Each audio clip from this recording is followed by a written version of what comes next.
역대하 12장 13절부터 16절까지입니다. 르호보암 왕은 예루살렘에서 스스로 세력을 굳게 하여 다스리니라. 르호보암이 왕위에 오를 때에 나이가 41세라. 예루살렘 곧 여호와께서 이스라엘의 모든 지파 중에서 택하여 그의 이름을 두신 성에서 17년 동안 다스리니라. 르호보암의 어머니의 이름은 나아마요 암몬 여인이더라. 르호보암이 악을 행하였으니 이는 그가 여호와를 구하는 마음을 굳게 하지 아니함이었더라. 르호보암의 처음부터 끝까지의 행적은 선지자 스마야와 선견자 이도의 족보책에 기록되지 아니하였느냐. 르호보암과 여로보암 사이에 항상 전쟁이 있으니라. 르호보암이 그의 조상들과 함께 누움에 다윗성에 장사되고 그의 아들 아비야가 그를 대신하여 왕이 되니라. 아멘. 기도하겠습니다. 하나님 아버지, 오늘도 우리의 얄팍한 지식으로 이 말씀을 살피고 듣고 판단하는 것이 아니라 오직 성령의 도우심 가운데에서 이 말씀이 담겨 있는 하나님의 그 진리의 뜻을 깨달아서 그 뜻에 이끌려 주님께로 나아가는 저희가 되기를 소원하는 그 마음으로 이 말씀을 듣게 해주시옵소서. 예수님 이름으로 기도합니다. 아멘. 기독교인들이 그 자기의 신앙 문제로 많이 이제 갈등하고 또 고민하고 염려를 하기도 하는데, 그 많이 그 갈등하는 것 중에 하나가 이제 선과 악의 문제입니다. 무슨 일을 할 때에 이렇게 하는 게 과연 믿음인가 믿음이 아닌가, 선한 것인가 악한 것인가, 이런 갈등들이 있다는 겁니다. 여러분도 뭐 그런 갈등을 많이 경험했을 것이고 또 어쩌면 지금도 이제 그렇게 갈등하면서 살아간다고 할 수가 있는데, 사람들이 자꾸 놓치고 생각하지 않는 게 뭐냐면 그 자기의 갈등과 염려, 고민을 해결하려고 하는 것이 급급하다 보니까 자기의 갈등이 옳은가를 생각지를 않습니다. 사람들이 자꾸 잊어버리는 것이 바로 그런 그 문제예요. 성도로서 이 선과 악함의 문제로 갈등하는 게 옳으냐, 이런 생각을 하지를 않습니다. 왜냐하면 그걸 당연한 성도에게 있어야 될 고민으로 그렇게 생각하기 때문에 그래요. 성도라면은 악을 피하고 선한 길로 가야 되고 선을 행하는 것이 옳지 않느냐. 자, 그렇게 이미 그걸 옳다고 답을 내려놓고 있기 때문에 내가 이렇게 하는 게 선한 것인가 악한 것인가 늘 거기에만 치중을 하게 되어진다는 겁니다. 그리고 그렇게 갈등하면서 선을 찾아가는 것을 믿음이 있는 것으로, 믿음으로 산다, 이렇게들 생각을 한단 말입니다. 근데 사람들이 자꾸 잊어버리는 것이 이제 그런 그 문제라고 했는데, 뭘 잊어버린가 하면은요, 내가, 인간입니다. 내가 악을 피하고 선을 행할 수 있는 그런 그 힘이 있는 존재가 되지를 못한다. 늘 그걸 잊고 살아갑니다. 중요한 건 또 하나가 있습니다. 그게 뭔가 하면은 하나님께서 우리에게 원하시는 바가 우리가 악을 피하고 선을 행하는 것이 아니라는 것, 이걸 또 잊고 있단 말입니다. 하나님께서 우리를 성도로 부르신 것이 악을 피하고 선을 행하면서 뭔가 선한 쪽에 모범을 보이라, 그런 것이 아니에요. 근데 하나님을 자꾸 그렇게 우리가 멋대로 이제 상상을 한단 말입니다. 결국에 우리가 나름대로 우리가 힘써서 선과 악의 문제로 갈등을 하면서 또 최선을 다해서 선한 모습 보이고 그렇게 살아간다 할지라도 그건 하나님께서 원하신 바가 아닙니다. 이렇게 말씀드리면 제가 제 이 말하고 있는 그 뜻을 좀 아실 거예요. 성도가 선함을 보이는 사람이냐 아니면 예수님의 의를 생각하는 사람이냐, 어느 쪽입니까? 후자지 않습니까? 성도는 선함을 보이는 사람이 아니고 예수님을 생각하는 사람입니다. 주의 은혜를 생각하는 그 사람이 성도예요. 선함을 보이는 것이 예수님의 의를 생각하는 것이 아닙니까? 이렇게 마구잡이로 갖다 붙이면 안 된단 말입니다. 우리가 선과 악의 문제로 갈등하고 고민한다면 그것은 나 때문이지 예수님 때문이 아닙니다. 맞잖아요? 나 때문에 선과 악의 문제로 고민하는 것이지 예수님 때문에 선과 악을 고민하는 것이 아니란 말입니다. 내가 선을 행하지 못하고 악을 행함으로 인해서 악한 자로 드러나는 것, 그리고 그것이 나의 구원에 뭔가 영향을 주지 아니할까, 그런 염려 가운데에서 성한 문제를 고민하는 것이죠. 최선을 다해서 선을 행하면 내가 믿음 있는 자로 드러날 것이고, 그럼 하나님은 그걸 기쁘게 보실 것이고 나를 사랑해 주지 않겠는가, 이런 기대도 거기에 실려 있다고 할 수 있단 말입니다. 그러니 갈등이라고 하는 것은 여러분들이 신앙 문제로 고민하고 염려하는 그 모든 것들은 여러분 때문입니다. 나 때문이지 하나님 때문이 아니라고 하는 것이에요. 그렇기 때문에 그렇게 고민하고 염려하는 것을 뭔가 믿음으로 갖다 붙이면 안 된단 말입니다. 인간은요, 한순간도 나를 위한 내 생각에서 벗어나지를 않습니다. 내가 믿음으로 살고 싶다, 이것이 나를 생각하는 것 같지 않게 보입니까? 믿음으로 살고 싶다, 주를 높이는 그런 신자가 되고 싶다, 이것이 정말 주님을 위한 그런 생각처럼 여러분 생각이 되십니까? 착각입니다. 나를 생각하는 겁니다. 주님을 높이는 나를 생각하는 것이에요. 믿음으로 사는 나를 생각한단 말입니다. 믿음 안에 여기에 복도 있고 천국도 있어, 이렇게 생각하기 때문에 그것 때문에 믿음으로 살고 싶은 것일 뿐이지, 하나님을 위해서 예수를 위해서 내가 믿음으로 살겠다 이렇게 생각할 사람은 아무도 없단 말입니다. 하나님이 함께 하시고 하나님이 도우시는 삶을 살겠다, 누굴 위한 것이에요? 날 위한 것입니다. 그런 모든 것들이 뭐냐, 우리는 하나님 생각하지 않습니다. 예수를 생각하지 않고 늘 예수를 잊어버리고 나를 생각을 하고 나를 위해 사는 게 전부입니다. 그게 우리입니다. 그런 우리가 선과 악의 문제로 갈등한다는 것, 이것 자체가 난센스예요. 그 점을 여러분들이 아셔야 돼요. 갈등한다고 해도 해결책은 사실 없습니다. 무엇이 선이고 무엇이 악이다, 이걸 알았다고 할지라도 그 악을 피하고 선을 행한 실력이 우리 가운데는 없어요. 그러니까 선함이라고 하는 건 한마디로 우리에게는 그림의 떡입니다.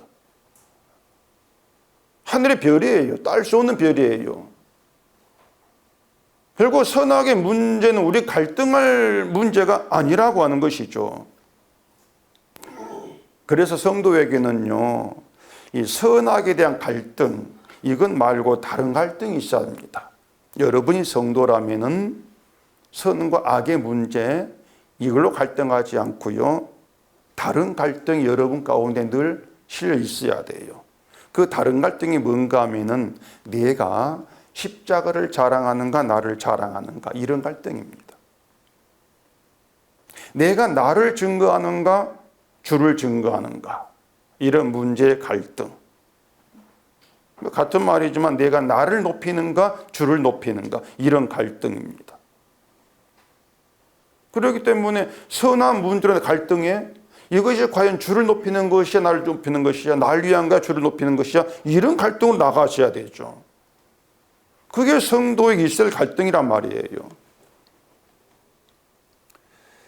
그런데 이제 또 갈등을 이렇게 말하고 끝내면 또 이제 안 됩니다. 왜 그런가 하면은 이 선과 악의 문제로 갈등하는 것처럼 또 이제 내가 주를 높일까, 이게 또 이 갈등을 또 내가 뭔가 해결하고 해야 될 그런 갈등으로 또 받아들인단 말이에요. 뭔가 하면 내가 어떻게 하는 게 나를 자랑하지 않고 십자가를 자랑하는 것일까?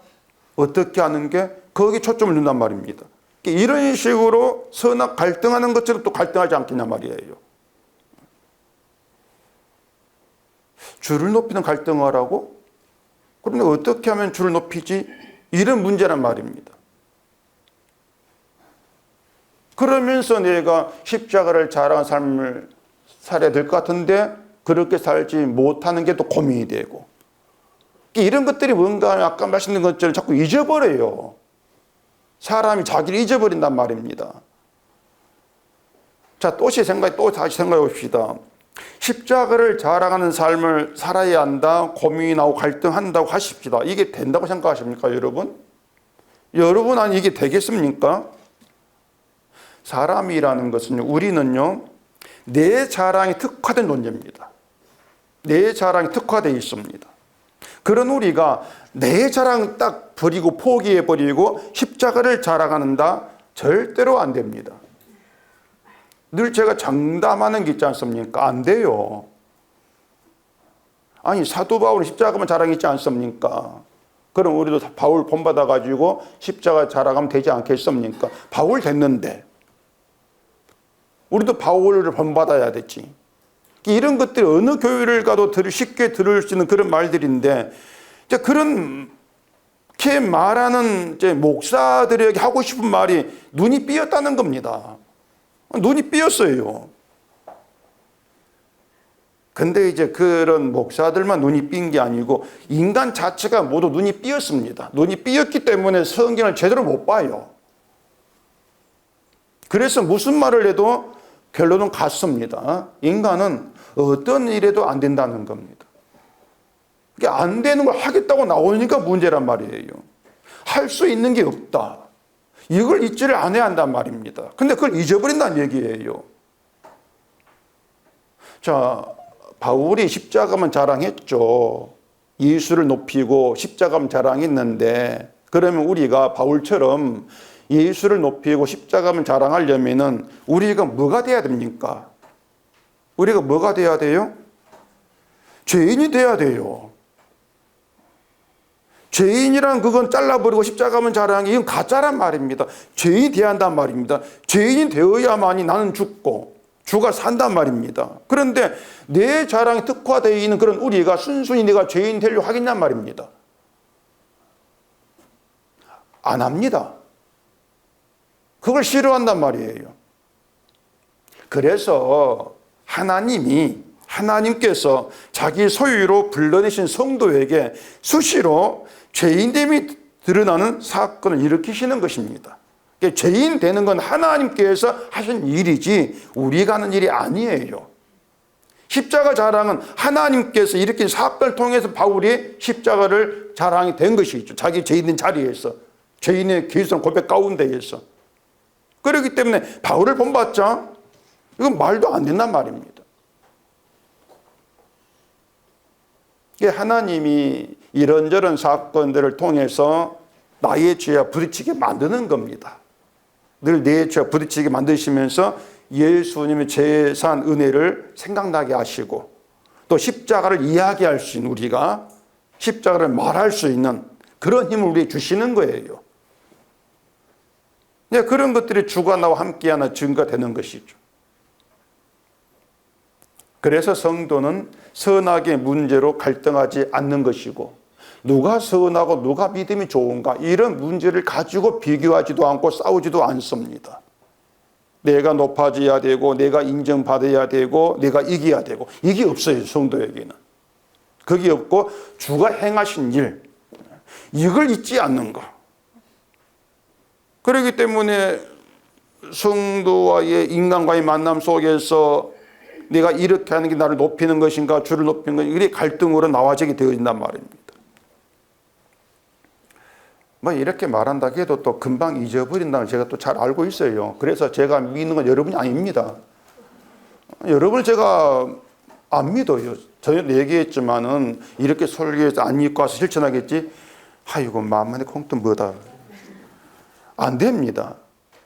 그러니까 여러분이 십자가를 자랑하는가 나를 자랑하는가 이런 문제가 성도의 갈등이 돼야 이게 내 갈등이 돼야 이걸 잊지 않고 살아갈 뿐이 아니라는 것을 제가 알기 때문에 다시 말하지만 여러분 절대 안 믿습니다.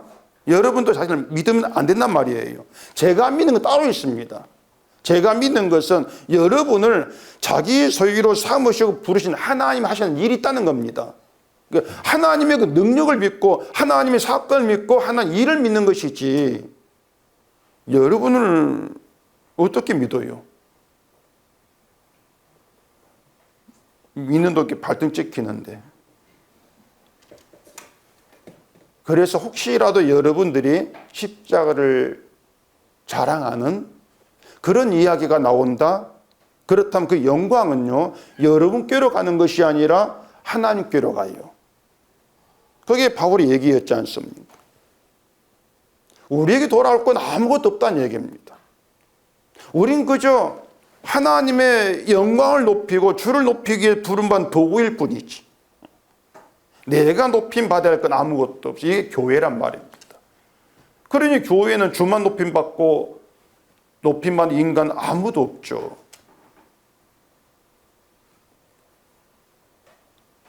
제가 말씀드린 이 의미들을 좀 잘 이해하셨기를 바라면서 본문 14절을 봐보십시다.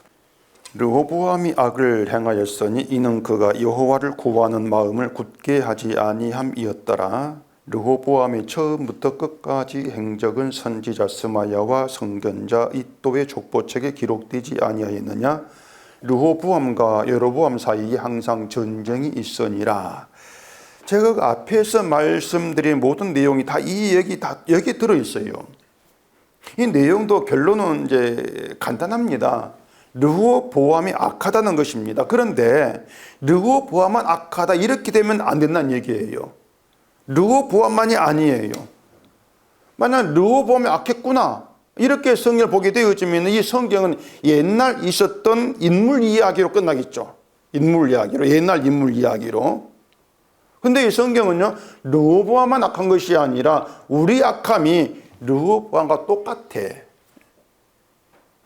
이걸 본문의 이야기로 확인시켜 준다. 이렇게 생각할 문제란 말입니다. 자, 그럼 보십시다. 르호보암이 악을 행하였다 이렇게 말하고 있는데 어떤 악을 행하였는지를 구체적으로 말하지를 않습니다. 우리는 누가 죄를 범했어? 저 신목사가 죄를 범했어 그러면 무슨 죄를 범했는데? 여기에 궁금증 가지지 않습니까? 저 신목사 사기죄를 쳤나? 절도죄인가? 이제 그 죄의 종류를 궁금해한단 말입니다. 그런데 르호보암이 악을 행해서 이렇게 말하면서도 어떤 행함이 어떤 악인지 이걸 말하지를 않아요. 우리가 알고 싶은 그 악의 종류, 악의 행함 이걸 말하지 않습니다. 대신 말한 게 뭐냐면은 이는 그가 여호와를 구하는 마음을 굳게 하지 아니함이었다 이렇게 말합니다. 여기서 이제 또 눈이 삔 사람들이 성경 보는 게 또 있죠. 여호와를 구하는 마음을 대개 기도하는 것으로들 그리 보지 않습니까? 기도한다, 여호와를 구한다 이렇게 이제 매칭이 된단 말이에요. 그래서 기도하는 마음을 여호와를 구하는 마음 이렇게 생각하기 때문에 르호보암이 행한 악이 여호와를 구하는 마음이 없이 자기 마음대로 결정하고 행동했던 이것이었구나 이렇게 또 이제 만들어내는 거죠. 그러면서 악을 행하지 않으려 어떻게 하라고 합니까? 모든 일을 하나님께 묻고 하나님께 응답받아서 행하는 것 이걸 믿음이다. 이렇게 말한단 말이에요. 이것이 이제 인간이 성경을 보고 이야기하는 수준인데 제가 묻고 싶은 게 있습니다. 뭔가 하면 기도하면서 하나님께 묻는 것이 주로 어떤 문제인 것입니다. 어떤 문제를 하나님께 묻습니까? 여러분은 물어본 적이 없으니까 모르겠죠. 되게 하나님께 묻는 것은 자기에게 중대하다고 생각되는 문제일 거란 말입니다. 중대한 것들. 내 인생에 뭔가 중요한 것들. 그래서 이렇게 해야 될까 저렇게 해야 될까 뭔가 망설여질 때 그때 하나님께 하나님 어떻게 해야 되겠습니까? 묻는단 말입니다. 그 말은 사소한 것들, 별것 아닌 문제들은 내가 알아 처리할게요. 이런 태도지 않습니까? 다들 그렇게 살잖아요. 아침에 출근할 때 출근해도 됩니까? 묻습니까, 여러분? 그런 거 묻는 미친 사람 없어요. 말이 험하게 나오네? 그 퇴근할 때 하나님 제가 퇴근해도 되겠습니까? 안 묻습니다. 시간 되면 딱 나가는 거죠. 그럼 누가 묻고 출근하고 묻고 퇴근합니까? 그런 것들 사소한 것들이니까 그냥 일상생활이니까 안 물어도 돼. 하나님이 그런 거 대답하겠나? 하나님 바쁜데 내가 귀찮게 안 할래. 그러면서 가벼운 거 사소한 거 내가 결정하고 행동한다. 이런 생각이란 말입니다. 근데 여러분들 가벼운 마음 출근했다가 길 가다가 퇴근하다가 땅 꺼져가지고 죽기도 하고 그렇지 않습니까? 차가 와가지고 내를 들이받기도 하고 이걸 생각하면 우리에게 사소한 일은 없습니다. 사소한 일은 아무것도 없어요. 아니 산책 나가는데 차가 와가지고 받아버린단 말이에요. 그러니까 사람들은요 하나님께 묻지 않고 살아가면 이게 정답이에요. 안 묻습니다. 내가 알아 하면 되는데 쉽고 사소한 일인데 물을 필요가 있습니까? 이런 태도죠. 그러니까 이것이 뭔가 하면 하나님이 없이 내가 주인 되어 살아가는 인간의 본성이라 몰라요. 이걸 잊고 있단 말입니다. 인간은 절대 마음에 하나님 두고 살아가지를 않아요. 그래서 르호보암이 여호와를 구하는 마음을 굳게 하지 않았다는 것은 기도 안 했다 이런 문제가 아닌 것입니다. 그 앞 6절 봐보세요. 이에 이스라엘 방백들과 왕이 스스로 겸비하여 이르되 여호와는 의로우시다 하며 이렇게 얘기되어 있습니다. 르호보암이 겸비했을 때 한 말이 여호와는 의로우시다 이것인데 여호와가 의롭다는 것은 우리도 얼마든지 할 수 있는 말이지 않습니까? 여호와가 의로우신 분이야. 우리가 모르는 내용도 아니란 말입니다. 그런데 아니 그 쉬운 말 한마디에 또 겸비하다 이렇게 인정한다면은 아니 교회 안에 겸비하지 않은 사람이 누가 있습니까? 다 겸비하지. 그렇지 않습니까? 그런데 이 겸비하다고 하는 것은요, 낮아진다는 얘기입니다. 낮아진다는 것이거든요. 이 겸비하다는 것은 우리가 교회에서 배운 하나님에 대한 지식이나 들은 풍을 하는 말이 아닙니다. 그거 차원이 달라요. 여호와는 의로우십니다. 이 말은요, 먼저 또 출발점이 명확히 돼야 됩니다. 출발점. 이런 일을 한두 번 한 게 아니지 않습니까? 출발점이 뭡니까? 나는 의롭지 않은 악한 자입니다. 그렇게 출발돼야, 그래야만이 여호와가 의롭다 이 말 성립된단 말이에요. 나도 의롭고 여호와도 의로운 거 이건 없습니다. 나는 악한 자가 돼야 돼요. 의롭지 않은 자가 돼야 돼요. 그래야만이 여호와가 의롭다. 이게 참된 고백이 된단 말입니다. 나를 의롭게 여기면서 여호와는 의로우시다. 이 말로 여호와를 높이고 믿는 척하는 이게 위선이란 말입니다. 이사야서 29장 찾아보십시오. 이사야 29장 13절입니다. 주께서 이르시되 이 백성이 입으로는 나를 가까이하여 입술로는 나를 공경하나 그들의 마음은 내게서 멀리 떠나나니 그들이 나를 경외함은 사람의 계명으로 가르침을 받았을 뿐이라. 여기 그 사람의 계명이라는 말을 하는데 이 사람의 계명이라고 하는 것이 이스라엘이 하나님이 준 계명 말고 다른 계명을 따로 만든 것을 말하는 것이 아니에요. 10계명이 마음에 들지 않아 가지고 다른 계명을 만들어서 하나님의 계명이라 이렇게 이제 하는 것이 아니란 얘기입니다. 이스라엘은 하나님 준 계명 그대로 받아들여 지켰습니다. 근데 그걸 왜 사람의 계명 이렇게 얘기하는가 하면은 사람의 계명과 하나님 계명 다른 점이 있습니다. 그 차이가 있습니다. 내용은 같아요. 계명 내용은 같은데 다릅니다. 어떻게 다르냐면 하나님이 준 계명은요 사람을 가만두지 않습니다. 어떻게 가만두지 않습니까? 바울이 말한 대로 죄를 깨닫게 해서 죄인으로 만들어요. 그게 하나님의 계명입니다.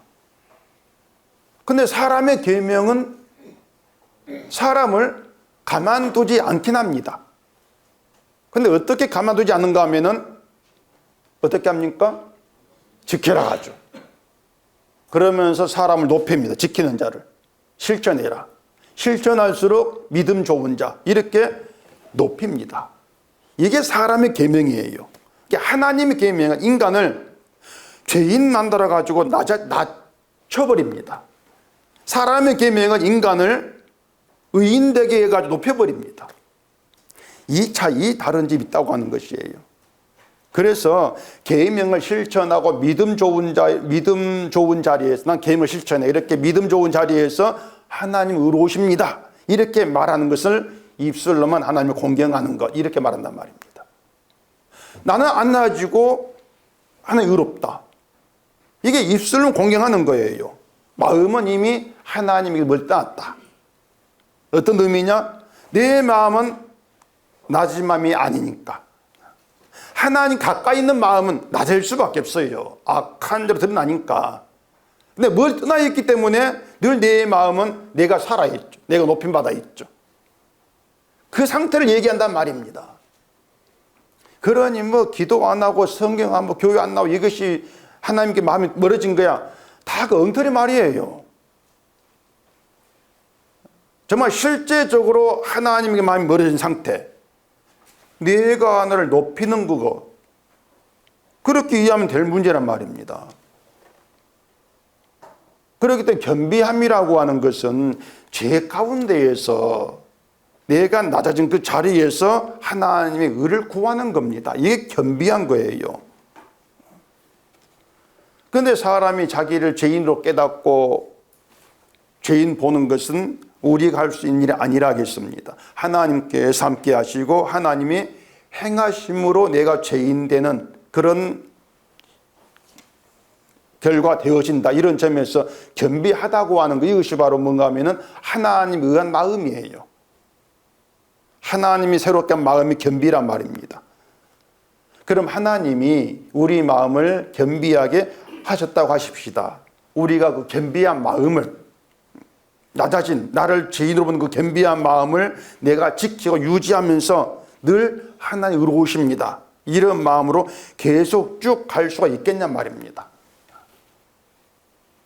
이게 무슨 말이냐면 내가 오늘 은혜 받았어요.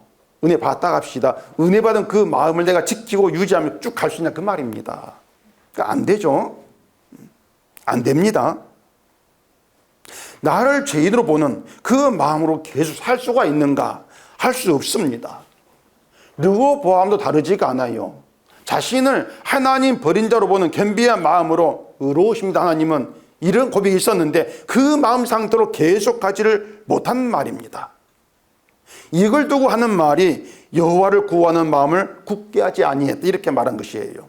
굳게 하지 아니했다는 것은 고정시키지 않다 그 뜻입니다. 고정이 안 돼 있어. 그걸 말한단 말입니다. 제가 지금 말씀드린 게 무슨 뜻인지 아시겠습니까? 예. 그렇기 때문에 우리는요 나에 대해서 늘 경계하지 않으면 안 되고 긴장을 해야 돼요. 오늘 은혜 받았으니까 내일도 은혜 받은 마음이겠지. 그 천만의 말씀이란 말입니다. 근데 교회 사람들 오면 그게 긴장이 없어요. 자기에 대한 자기에 경계를 하지 않습니다. 늘 난 아무 문제가 없어. 다만 믿음에 있어서 부족함이 있을 뿐이야. 이런 태도로 하나님 믿고 있다고 자신하고 있는 것이죠. 그런 것들이 입술로는 하나님 높이는데 마음은 멀리 떠나 있는 것이에요. 이걸 악을 행하는 것, 이렇게 말한단 말입니다.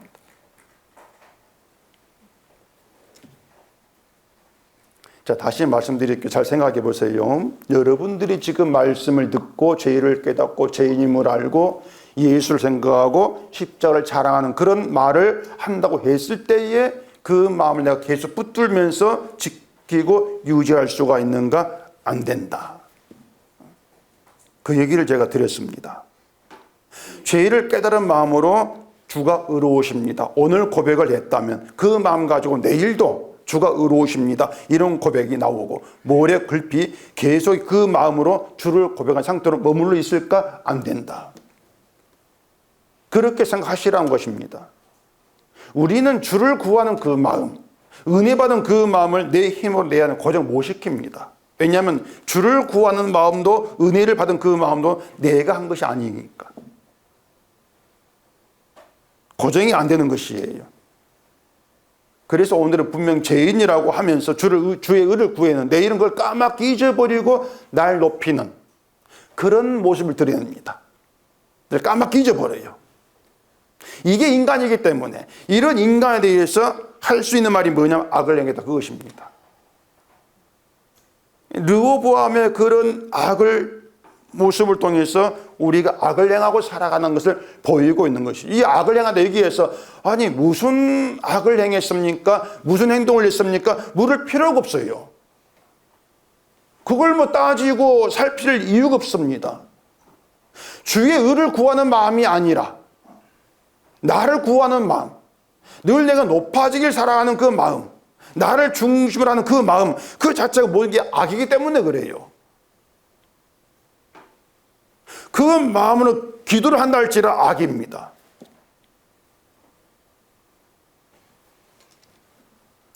성경 우리가 그런 시각에서 반드시 이해를 해야 하신단 말입니다. 그 15절에 르호보암과 여로보암 사이에 항상 전쟁이 있었다 이렇게 말하는데 이건 그냥 땅 따먹기 전쟁이 아닙니다. 이 전쟁들이. 또 이 전쟁이 그때 르호보암과 여로보암 죽으면서 끝난 전쟁도 아니에요. 북쪽 이스라엘이 망하고 남쪽의 마을이 끝났다, 그 전쟁도 아니란 말입니다. 현재 진행된 전쟁입니다. 이 전쟁이. 지금도 이 교회에 르호보암과 여로보암 전쟁 계속 진행이 되고 있어요. 인간을 모르니까 이제 그런 전쟁이 멈추지가 않죠. 이것도 또 성경으로 보십시다. 요한복음 4장입니다. 요한복음 4장 16절입니다. 이르시되 가서 내 남편을 불러오라. 여자가 대답하여 이르되 난 남편이 없나이다. 예수께서 이르시되 내가 남편이 없다는 말이 옳도다. 너에게 남편 5이 있었고 지금 있는 자도 내 남편이 아니니 내 말이 참되도다. 여자가 이르되 주여 내가 보니 선지자로소이다. 그거 계속 펴놓으십시오. 자, 예수님과 사마리아 여인의 대화죠. 그 앞에 그 생수에 대한 이야기가 나오는데 그 생수 이야기를 하면서 예수님이 내가 주는 물은 영원히 목마르지 않고 영생을 솟아나는 샘물이다 이렇게 말하니까 여인이 그 물 좀 달라고 하지 않습니까? 그러니까 예수님 남편 이야기를 끄집어낸 거예요. 남편 이야기 나오면서 여인에게 남편 5이 있었고 지금 있는 자도 남편이 아니다 이게 이제 밝혀진단 말입니다. 이것이 여인의 그 이야기가, 남편 이야기가 동네 사람들 다 아는 이야기 모르겠는데 아마 몰랐을 것 같아요. 동네 사람들이. 그래서 내가 보니 선지자입니다. 아무도 모르는 자기 이야기를 예수님이 하고 계시니까 선지자입니다. 이렇게 이제 나온단 말입니다. 그러니까 예수님이 선지자 봤어요. 봤는데 그 다음에 무슨 이야기 나온가 하면은 그 4장 20절입니다. 우리 조상들은 이 산에서 예배하였는데 당신들의 말은 예배할 곳이 예루살렘이 있다 하더이다. 예수께서 이르시되 여자의 내 말을 믿으라. 이 산에서도 말고 예루살렘에서도 말고 너희가 아버지께 예배할 때가 이르리라. 너희는 알지 못하는 것을 예배하고 우리는 아는 것을 예배하노니 이는 구원이 유대인에게서 남이라. 나에 대해서 다 아는 그런 선지자로 알았다면은 뭔가 좀 이제 진리에 대해서 묻는 이야기로 이어진다거나 뭐 그럴 법도 한데 난데없이 예배 장소 이 얘기를 끄집어낸단 말입니다. 그 사마리아 여인이 말한 조상들의 그 뿌리가 뭔가 하면은 이 북쪽 이스라엘 10지파예요. 그 여로보암 시작된 그 북이스라엘의 사마리아 여인이 말 조상의 뿌리란 말입니다. 북이스라엘은 자기들에게 성전이 없지 않습니까? 성전은 예루살렘이 있으니까 성전 없으니까 손 따로 만듭니다. 여로보암이 금송아지 둘을 만들어 가지고 하나는 베델에 두고 하나는 단에 두었어요. 그러면서 자 여기 너희들 신이 있어. 여기에서 너희 신을 섬기라 제사하게 한단 말입니다. 그렇게 성전까지 가지 않고도 예루살렘까지 가지 않고도 제사할 수 있도록 편리를 만들어 준 거예요. 여로보암이. 이렇게 되면은 누가 진짜냐? 이런 싸움이 없을 수가 없단 말입니다. 그 베델로 가고 단에 가서 신을 제사한 사람들이 이건 가짜야 이렇게 알고 하겠습니까? 그걸 가짜로 생각하지 않습니다. 맞아, 이게 진짜야. 우리가 진짜야. 이렇게 알고 신을 섬길 거란 말이에요. 그 그리심산이라고 하는 건 모세가 그 이스라엘 양쪽 나누어가 축복의 산입니다. 여기 축복의 산이야. 축복의 산 제사하니 그걸 축복받아. 그게 그들 자랑했단 말입니다. 성전 아무것도 아니다. 근데 예루살렘은 어떻게 합니까? 아니 이게 진짜 하나님 솔로 만든 성전이지. 우리가 제사하는 게 진짜고 너희는 가짜야. 이런 싸움이란 말이에요. 사마리아 여인도 예수님과 그런 싸움을 이제 하는 거란 말입니다. 결국 뭔가 하면은 선지자니까 물어보자. 진짜인지 가짜인지 어떤 무엇이 이 생각인데 어디에서 예배를 하건 인간은 같다. 늘 답이 그겁니다.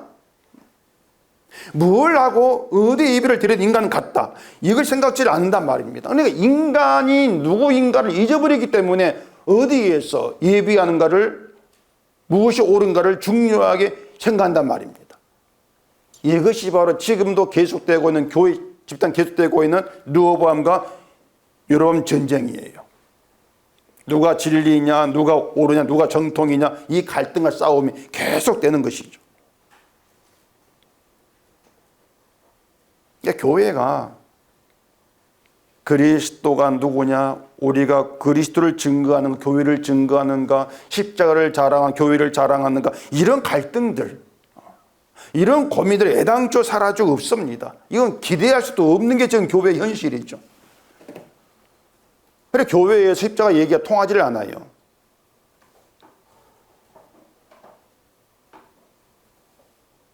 뭐 교회에서 십자가 얘기할 때 무조건 아멘하고 받아들인다 해가지고 십자가 이야기 통하는 게 아닙니다. 십자가 얘기할 때 아멘하는 것은 조금 뭐 건전하다고 하는 교회라면 다 있는 모습입니다. 다 아멘하고 십자가 얘기할 때에 십자가 얘기가 통한다는 그 의미가 뭔가 하면은 자기를 신앙생활을 바르게 하는 정당한으로 보지 않는다 뜻이에요. 그게 십자가 통하는 것입니다. 난 예배를 드려도 정당하지가 않아. 난 기도를 해도 정당하지가 않아. 난 무엇을 해도 죄인이라는 그 시각, 그 자기는 그 시각이 살아있을 때 자기를 그렇게 보는 사람에게 그런 사람들끼리 십자가 이야기가 통하게 돼 있단 말입니다. 그게 교회고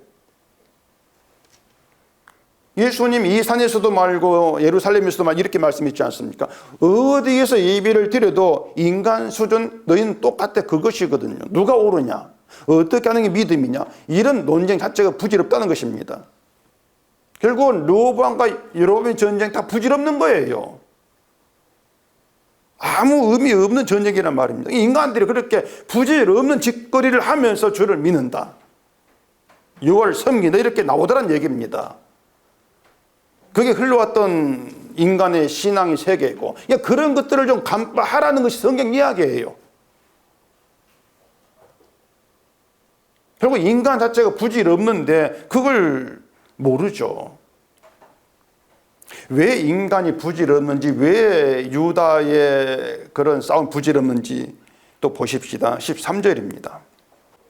르호보암 왕은 예루살렘에서 스스로 세력을 굳게 하여 다스리니라.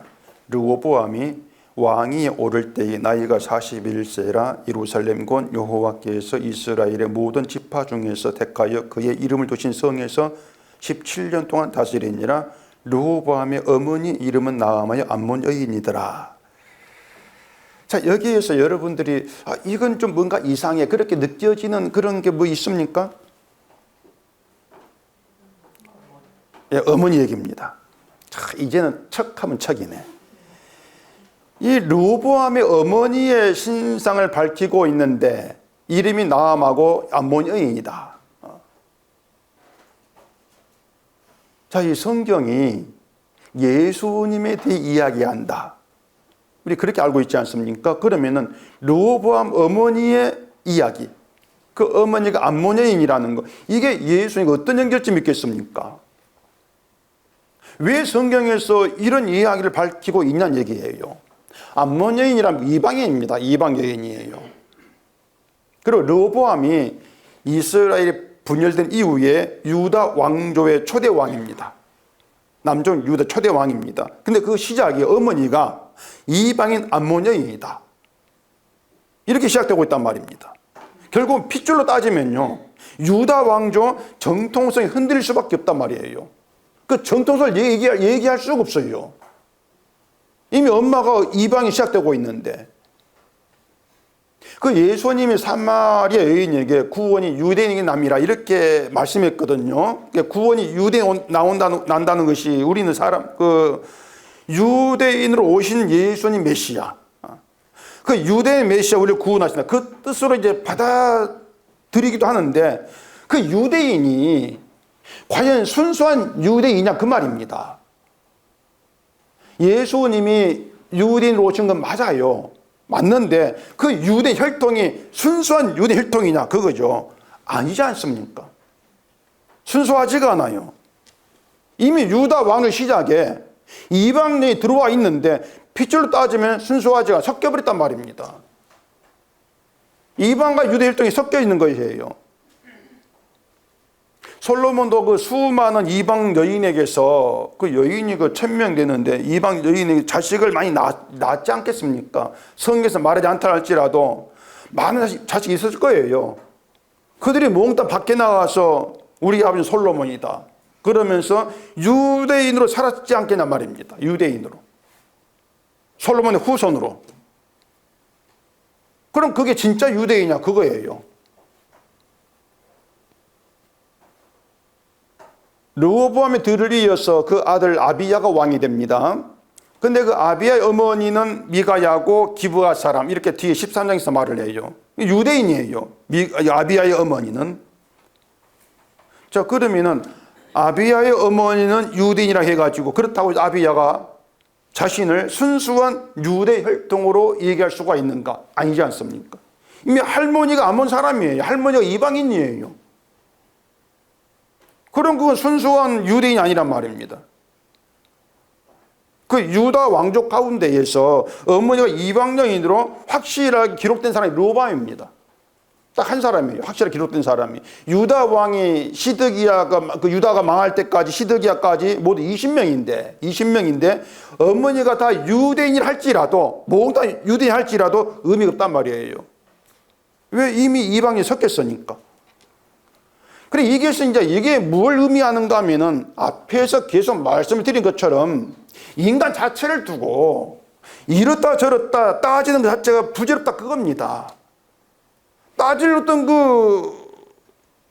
얘기가 없어요. 어머니가 누구니, 도대체 어떻게 너를 이렇게 키우셨니? 박정 노래입니다.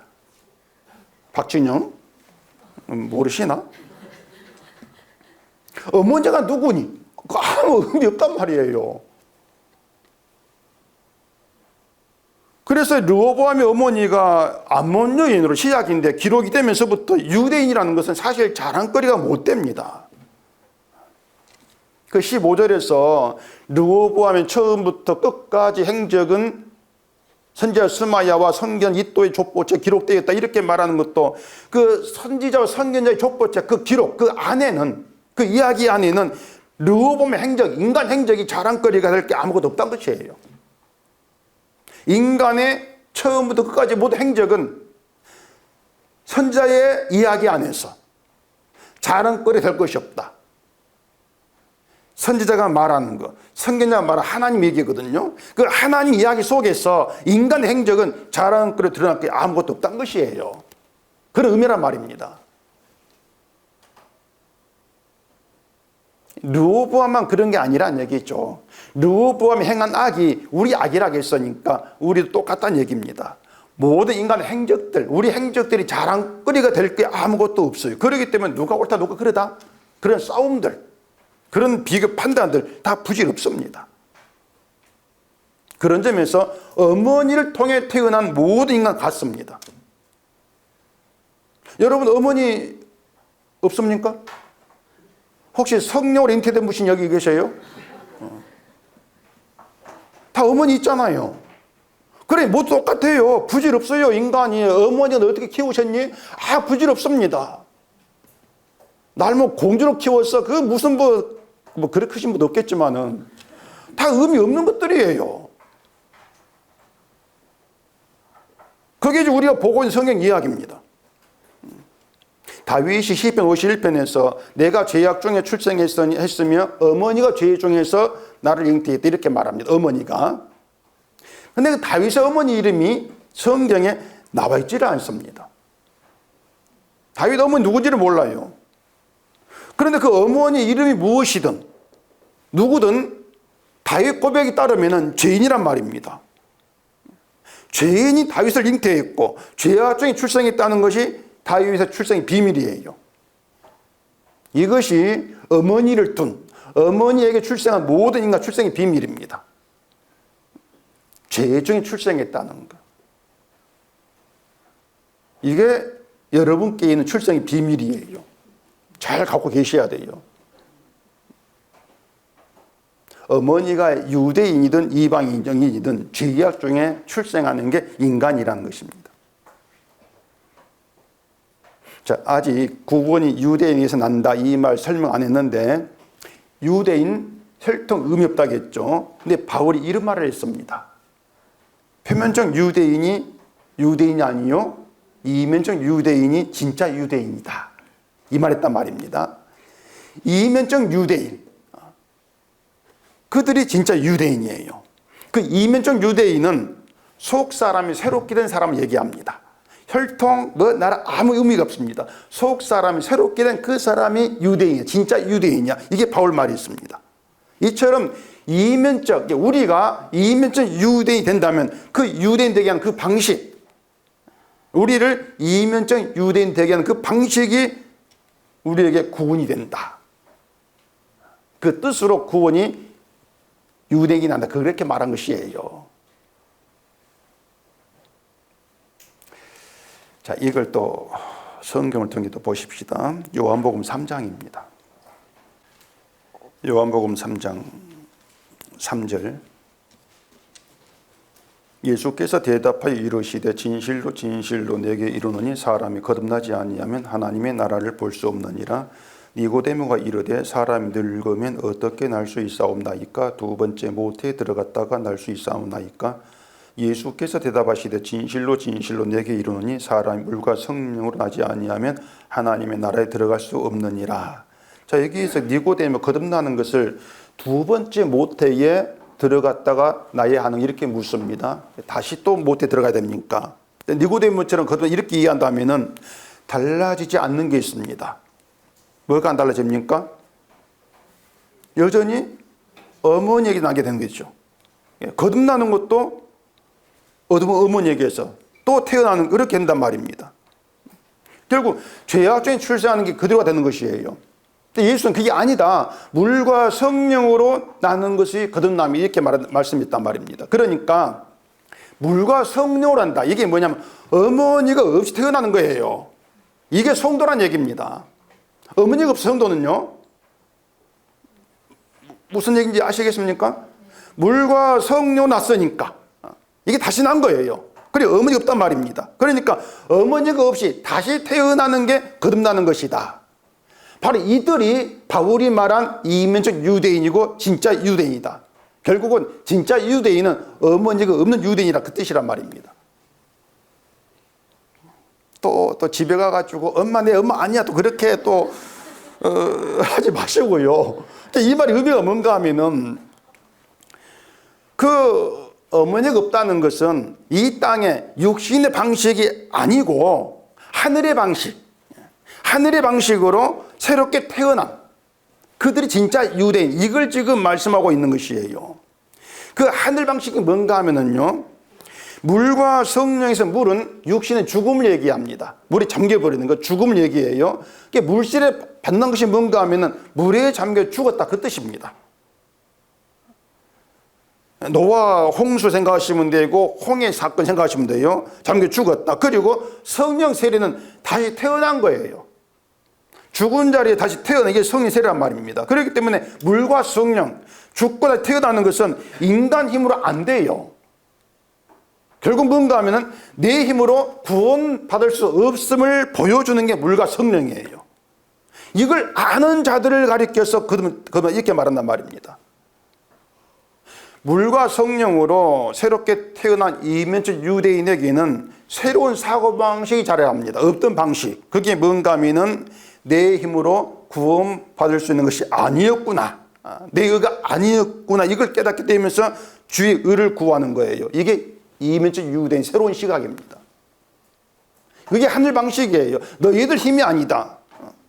너희들 노력도 아니고 너희들 믿음이 아니다. 너희들은 가만히 있고 내가 이루어낼 거야. 이게 구원이다. 이게 가르쳐서 언약이라 그럽니다. 그래서 이면적 유대인에게 필요한 거 언약이에요. 늘 언약을 구한단 말입니다. 바로 이것이 하나님께서 이 땅에 남기신 십자가의 사건인 것이죠. 이런 하나님 사건 속에서 성도로 살아간다는 것이 예수님의 공로와 피의 은혜를 감사하게 되어지는 것이란 말입니다. 말씀드린 것처럼 하나님 우리 소유로 부르셔서 물과 성령으로 거듭나게 하셔서 성도 되게 하신 모든 일에는 우리를 도구 삼아가지고 주의 은혜를 남기시겠다는 그 의도가 있습니다. 그래서 우리 이름은 늘 지워져야 될 대상이라고 하는 것이에요. 오늘 이야기가 바로 그겁니다. 오늘 이야기 속에서 늘 우리가 좀 붙들려고 했던 나에 대한 모든 것 좀 잘라져야 돼요. 나쁜 가지 잘라지는 것, 잘라지고 오직 남는 것은 주님만 남는 것.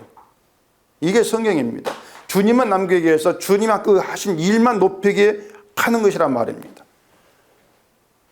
그러니까 우리가 내가 오늘 왜 이렇게 살았는가, 내가 왜 선행하지 못했는가, 내가 어제 은혜 받았는데 왜 오늘은 이런가, 이런 문제로 갈등할 필요가 없는 거예요. 갈등하지 마시라는 얘기입니다. 늘 내가 오늘 주의 은혜로 감사했으면 주님의 일이구나. 주께서 나를 간섭하여 이끄시는 것이구나. 이걸 알고 그 체험 가운데에서 주님의 일을 받아들이시면 되는 거예요. 그러면서 내가 사는 건 나의 힘이가 주님의 힘이다. 이런 고백이 나와지는 것이죠. 그렇게 해서 주가 함께 하시고 주가 동행하시는 그 기쁨과 든든함으로 살아가는 것이 성도의 삶이란 얘기입니다. 그래서 우리는 주가 행한 사건 속에서 늘 나는 먼지와 같다, 안개 같은 존재일 뿐이라는 것을 우리 깨닫는 거예요. 그런 것들이 주가 일하시는 사건의 증표란 얘기입니다. 내가 오늘 이렇게 회개했고 이걸 했어, 그걸 따질지 마시고요. 또 하나님은 또 거기에 또 속지도 않습니다. 오늘 주보 그림이 악어의 눈물이거든요. 우리가 잘 흘리는 거, 악어의 눈물. 하나님은 우리 눈물에 안 속습니다. 나와가지고 눈물 콧물 흘리면서 회개하고 기도한다고 하나님은 얼씨구 속지를 않으십니다. 하나님의 일은 우리에게 그렇게 눈물 내게 해가지고 회개하고 그런 일이 아니 것이거든요. 그저 우리는 먼지와 같은 내가 사라져야 마땅한데 나를 주 안에 부르셔서 새 생명을 얻게 하신 하나님의 은혜, 이게 너무 크게 다가와지면서 그 은혜 깨닫게 되어지면서 그 하나하나 기쁨이 되어지고 감사가 되어지는 것입니다. 그게 성도예요. 왜 나를 그렇게 안 해줍니까? 재촉하지 마시고 기다리세요. 기다리시면 하나님이 거기 적절한 사건을 일으키시면서 여러분의 나약함, 죄, 악을 만나게 할 겁니다. 그런 가운데에서 주의 은혜를 보게 하시는 것이죠. 그래서 눈에 보이는 것이 전부 가짜가 판치는 세상에서 늘 참된 진리를 끄집어내는 그런 하나님 함께 하심에 그게 여러분께 든든함이 되시고 주만 바라본 성도에게 있는 그 기쁨이 여러분께 있기를 바랍니다. 기도하겠습니다. 우리 아버지 하나님, 오늘도 말씀을 통해서 우리가 옳다고 믿고 붙들고 있던 나의 모든 것이 다 낱낱이 잘려나가게 하시옵시고 오직 주님의 끝만 남는 복된 은총이 있게 해주시옵소서. 예수님 이름으로 기도합니다. 아멘.